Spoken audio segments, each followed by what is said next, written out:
नमस्कार दोस्तों, मैं मुकुंद हूं और मेरे चैनल मुकुंद बायो मीडिया पर आपका हार्दिक स्वागत है। पुराना जमाना हमारी दुनिया से बहुत अलग। यहीं पर हमारी मुलाकात आर्कियोप्टेरिक्स से होती है, एक ऐसा प्राणी जो अजीब भी है और जाना पहचाना भी। इसका नाम ग्रीक शब्दों से मिलकर बना है, जिसका मतलब है प्राचीन पंख। आर्कियोप्टेरिक्स लगभग 150 मिलियन साल पहले जुरासिक पीरियड में रहता था। यह वह समय था जब धरती पर डायनासोर का राज था और सबसे पहले पक्षी आसमान में उड़ने लगे थे। एक ऐसी दुनिया की कल्पना करो जो आज से बहुत ज्यादा गर्म है। घने जंगल जमीन पर छाए हुए थे, जहां ऊंचे ऊंचे शंकुधारी पेड़ और फर्न उगते थे। बड़े और छोटे डायनासोर इस माहौल में घूमते थे और नम हवा में कीड़े भिनभिनाते रहते थे। यह आर्कियोप्टेरिक्स की दुनिया थी। यह दुनिया डरपोक लोगों के लिए नहीं थी। शिकारी डायनासोर जंगलों में घूमते थे, हमेशा शिकार की तलाश में। आर्कियोप्टेरिक्स छोटा और कमजोर होने के कारण जिंदा रहने के लिए अपनी चतुराई और फुर्ती पर निर्भर था। आर्कियोप्टेरिक्स एक अद्भुत प्राणी था, अलग अलग खूबियों का मेल। इसमें सरीसृप जैसे कि उससे पहले के डायनासोर और बाद में विकसित होने वाले पक्षियों दोनों के गुण थे। एक ऐसे प्राणी की कल्पना करो जो एक कौवे के आकार का हो, जिसका शरीर पंखों से ढका हो।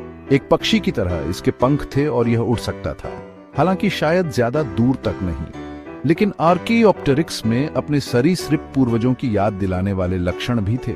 इसके जबड़े नुकीले दांतों से भरे हुए थे और इसकी एक लंबी हड्डियों वाली पूंछ थी। इसके पंखों पर पंजे भी थे जो आधुनिक पक्षियों में नहीं पाए जाते हैं। 1860 के दशक में आर्कियोप्टेरिक्स की खोज ने वैज्ञानिक समुदाय में हलचल मचा दी थी। यह एक ऐसा जीवाश्म था जो यह पुष्टि करता हुआ प्रतीत होता था, जिस पर बहुत से लोगों को लंबे समय से संदेह था। डायनासोर और पक्षियों के बीच एक ठोस कड़ी। इस लापता कड़ी ने चार्ल्स डार्विन के प्राकृतिक चयन द्वारा विकास के सिद्धांत का जोरदार समर्थन किया, जो कुछ साल पहले ही प्रकाशित हुआ था। यह जीवाश्म अपने उत्कृष्ट रूप से संरक्षित पंखों के साथ स्पष्ट रूप से दर्शाता है कि पक्षी सरीसृप पूर्वजों से विकसित हुए थे। इसने विकासवादी इतिहास के एक महत्वपूर्ण क्षण की एक झलक प्रदान की, जब कुछ डायनासोरों ने आसमान में उड़ान भरना शुरू किया। भाग 5, अनअर्थिंग अ प्रीहिस्टोरिक मार्वल। पहला आर्कियोप्टेरिक्स जीवाश्म 1861 में जर्मनी में खोजा गया था। तब से कुछ अन्य अच्छी तरह से संरक्षित नमूनों का पता लगाया गया है, जिनमें से प्रत्येक इस आकर्षक प्राणी में बहुमूल्य अंतर्दृष्टि प्रदान करता है। ये जीवाश्म, जो अक्सर चूना पत्थर के निक्षेपों में पाए जाते हैं, एक लुप्त हो चुकी दुनिया की तस्वीरों की तरह हैं। वे विकास की कहानी कहते हैं कि कैसे लाखों वर्षों में पृथ्वी पर जीवन बदल गया है। प्रत्येक नई खोज पहेली में एक और टुकड़ा जोड़ती है, जिससे हमें पक्षियों की उत्पत्ति और जीवन की भव्य योजना में उनके स्थान को समझने में मदद मिलती है। भाग 6, the enduring legacy of a feathered icon. Archaeopteryx avian विकास की हमारी समझ की आधारशिला बना हुआ है।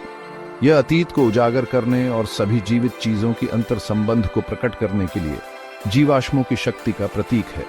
इसकी खोज ने पक्षी की उत्पत्ति के बारे में हमारी समझ में क्रांति ला दी, डायनासोर से एक स्पष्ट विकासवादी वंश का प्रदर्शन किया। भाग 7, debates in the feathered family tree. जबकि आर्कियोप्टेरिक्स विकासवादी इतिहास में एक प्रसिद्ध स्थान रखता है, पक्षी परिवार के पेड़ पर इसकी सही स्थिति पर अभी भी बहस चल रही है। कुछ वैज्ञानिकों का मानना है कि यह आधुनिक पक्षियों के प्रत्यक्ष पूर्वज का प्रतिनिधित्व करता है, जबकि अन्य इसे एक करीबी रिश्तेदार के रूप में देखते हैं, विकासवादी पेड़ पर एक चचेरा भाई। यह चल रही बहस वैज्ञानिक जांच की गतिशील प्रकृति को उजागर करती है, जहां नई खोजें मौजूदा सिद्धांतों को चुनौती दे सकती हैं और अतीत की अधिक सूक्ष्म समझ की ओर ले जाता है। भाग 8, beyond Archaeopteryx, the expanding avian saga. Archaeopteryx सबसे प्रसिद्ध पंखों वाला डायनासोर हो सकता है, लेकिन यह अकेला नहीं है।